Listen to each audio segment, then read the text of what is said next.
안녕하십니까. 이번에 발표하게 될 논문은 ICCB의 2025년도에 발표된 DMEFS 논문입니다.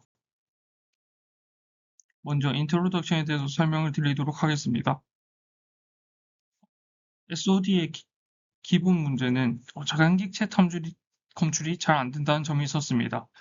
왜냐하면 백본 깊은 층을 갈수록 해상도가 줄어서 피처 정보가 약해지기 때문입니다.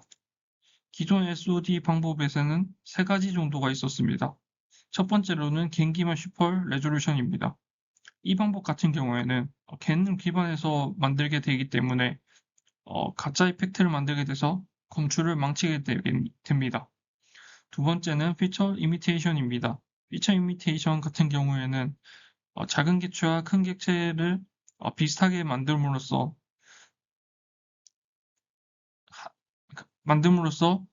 하는 방법인데 보통 하드 코딩으로 비슷하게 만들기 때문에 핸드크래프트 설계가 되게 됩니다. 그렇기 때문에 불안정하게 돼서 작은 객체가 잘 탐지가 안 되는 경우가 있었고 마지막으로 고해상도를 사용하는 방법이 있습니다. 고해상도를 사용할 때는 성능 향상이 되지만은 백그라운드가 많아지게 되므로 연산량이 높아지게 된다는 단점이 있습니다. 그래서 이 논문 같은 경우에는 어,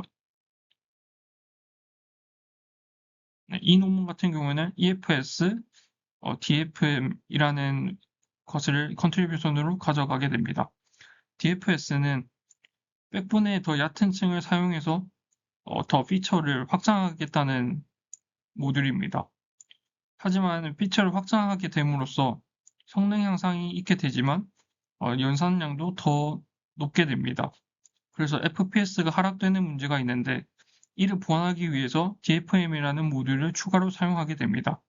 DFM은 넥, 헤드, 피처 멀티플렉서, 컨트롤 모듈을 넣어서 동적으로 서브 샘플링하는 모듈입니다. 그래서 각 이미지에서 필요한 피처 레벨만 선택해서 연상량을 감소하는 모듈입니다. 그래서 우측 그림을 보시게 되면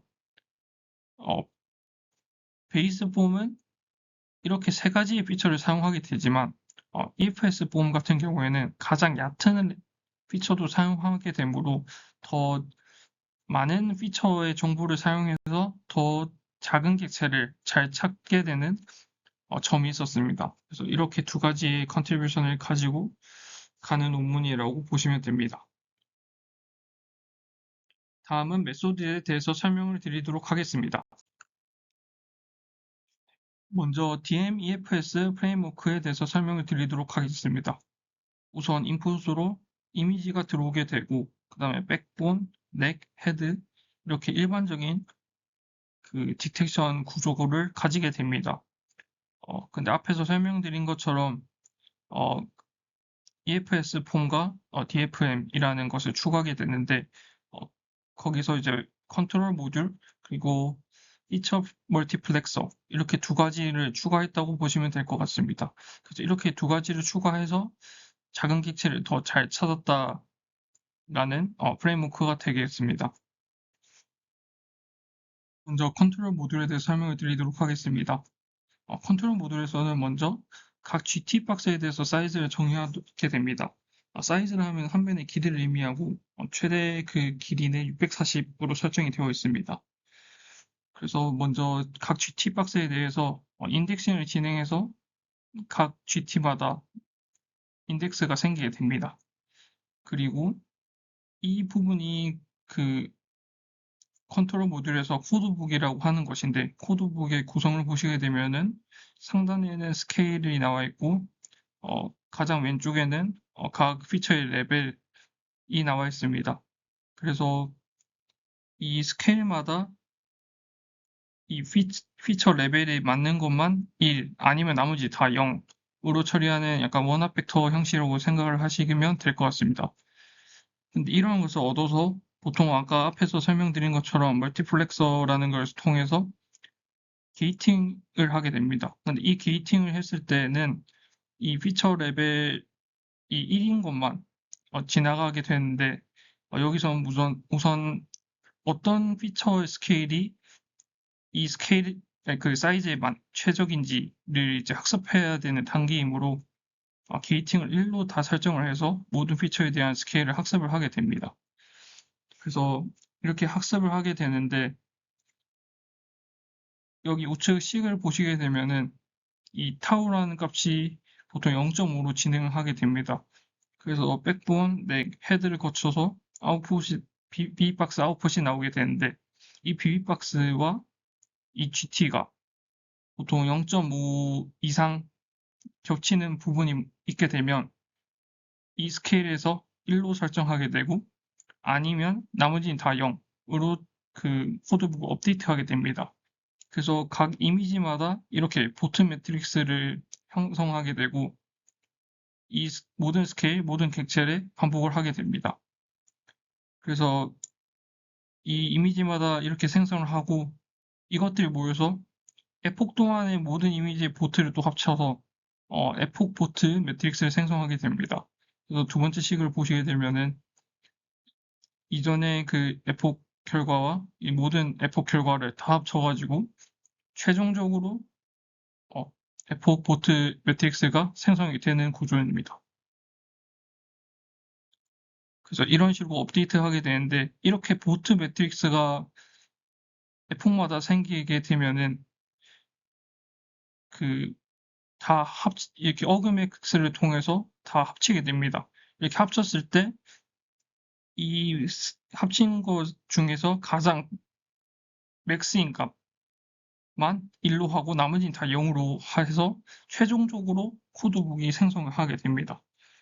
그래서 이렇게 생성을 하게 되고 여기서 이제 학습할 때 없는 데이터 사이즈도 있게 됩니다. 그래서 사이즈가 여기 뭐 예를 들어서 200은 없어서 뭐 0000 다 비어 있는 경우가 있는데 이런 경우에는 이제 추론 때는 혹시 200이 있을 수도 있기 때문에 최근 것 이후 보관을 사용해서 200과 가까운 예를 들어서 199는 있었다. 그럼 199에 대한 이 정보를 복사를 해가지고 동일하게 사용을 하게 됩니다.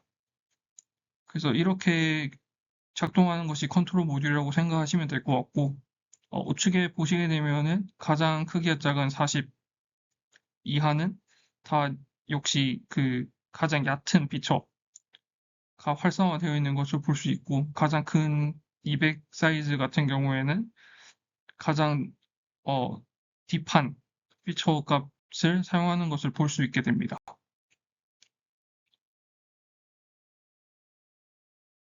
다음은 민맥스 오브젝트 사이즈입니다. 민맥스 오브젝트 사이즈 같은 경우에는 어, 앞에서 이제 백본 피처가 나오게 되는데 이 백본 피처를 거쳐가지고 투브랜치 구조로 어, 작은 객체의 값과 큰 객체의 값을 정의를 하게 됩니다. 그래서 이미지 중에서 가장 작은 객체 크기, 가장 큰 객체의 크기를 구하게 되는데 보통은 이제 회귀 문제로 설정을 하게 됩니다. 그래서 뭐 예를 들면 가장 작은 객체의 크기가 뭐 10이다 하면은 GT가 10이다 하면은 회귀로 예측을 하게 되면 뭐 예를 들어 10.5 뭐 이런 식으로 예측을 하게 되는데 여기서는 그렇게 하지 않고 단일 라벨 다중 클래스 분류 문제로 변경을 해서 1, 2, 3, 4, 5, 1에서 뭐 640까지가 최대니까 640까지가 있을 때 640개의 클래스로 생각을 해서 진행하게 됩니다.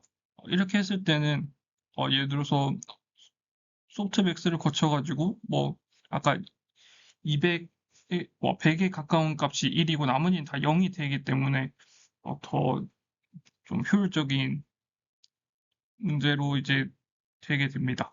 그래서 이렇게 이제 구해서 여기서 우측식을 보시게 되면은 여기서 예측한 가장 작은 값과 GT의 가장 작은 값, 예측한 값의 가장 큰 값과 GT의 가장 큰 객체의 크기를 해가지고 둘 다 포컬 로스를 사용해가지고 진행을 해서 추가적으로 SGP라는 로스를 생성을 하게 됩니다. 그래서 이렇게 로스를 생성하고 기존에 있는 디텍션 그 로스, 뭐 오브젝트 디스 로스라든지 비빅박스 로스 이런 것과 같이 이제 로스 업데이트를 한다고 이해를 해주시면 될 것 같습니다. 그리고 다음으로 인퍼런스입니다. 인퍼런스는 기존과 동일하게 백본, 넥, 헤드를 거쳐가지고 피처를 전부 다 계산을 하게 됩니다. 계산을 하게 되는데 먼저 이 백본 피처에서 이 이미지에 대한 민맥스를 예측을 하게 됩니다. 민맥스를 예측을 하게 되고 앞에서 학습 때 구한 그 코드북을 사용을 하게 됩니다. 이 코드북에서 앞에서 금방 이미지에서 구한 민과 맥스 값에 해당하는 스케일을 먼저 확인하게 됩니다.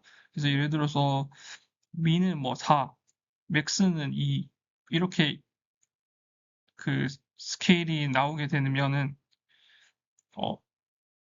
여기서 게이팅은 이제 넥과 헤드 이렇게 두 가지가 있게 되는데 이 우측 식을 보시게 되면 이렇게 넥에 대한 게이팅입니다.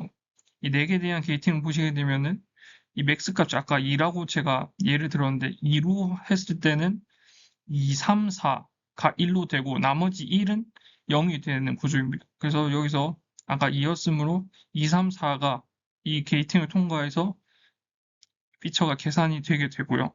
그리고 게이팅이 이제 하나 더 있게 되는데 이제 헤드 게이팅 같은 경우에는 민과 맥스의 이제 합집합. 그래서 아까 4였죠. 맥스 민이. 그래서 4만 이제 통과를 하게 되어서 피처 4만 그 연산이 되게 됩니다. 그래서 이렇게 연산이 되어서 헤드를 거쳐가지고 그 예측을 하게 되는 구조입니다. 다음은 인퍼런스 익스페리먼트입니다. 먼저 익스페리먼트 1입니다. 그래서 왼쪽 같은 경우에 소다 D라는 데이터셋으로 나오는 결과이고요. 우측은 이제 비스드론 데이터셋의 결과입니다.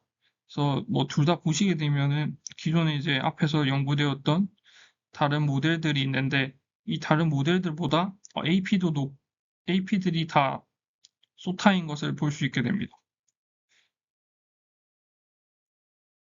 그리고 두 번째 실험입니다. 두 번째 실험은 마찬가지로 소다 D 그리고 비스드론이 있고 또 다크 베이스라는 데이터셋이 있습니다. 다크 베이스 같은 경우에는 진짜 그 야간일 때 얼굴만 탐지하는 데이터셋으로 이해를 하시면 될 것 같습니다. 그래서 이렇게 세 가지 데이터셋을 대한 결과이고 여기서는 FPS의 결과를 보시게 되면은 DMEFS 여기서 제안하는 이 DMEFS가 AP도 높지만은 FPS도 비슷하거나 더 향상된 것을 볼 수 있게 됩니다. 그래서 이런 모델이 확실히 효과적인 것을 보실 수 있게 됩니다. 마지막으로는 정성적인 결과입니다. 여기서 좌측에는 여기서 제안한 DMF, EMFS, 그리고 중앙에는 YOLO V7, 그리고 CFI-NET 이렇게 세 가지 모델이 있는데 이렇게 초록색 같은 경우에는 예측한 GT이고 레드는 예측한 그 박스입니다. 그래서 확실히 다른 이제 YOLO V7, 뭐 CFI-NET보다는 먼 그 작은 객체가 더 잘 예측했다는 것을 보실 수 있게 됩니다. 마지막으로 컨클루전입니다. 이 모델 같은 경우에는 EFS 폼을 통해서 100분의 얕은 레이어를 사용해서 더 작은 객체의 표현력을 올려가지고 SOD 성능을 향상시켰다는 점이 있었습니다. 하지만은 피처가 늘어나가지고 연산량이 증가하였습니다. 그런데 이것을 또 보완을 해서 DMFM이라는 모듈을 추가해서 필요한 스케일만 골랐을 수 있도록 해서 연산량을 감소해서 이 두 가지의 그 모듈을 이용해서 더 SOD의 성능을 올렸다는 내용입니다. 표를 마치겠습니다. 감사합니다.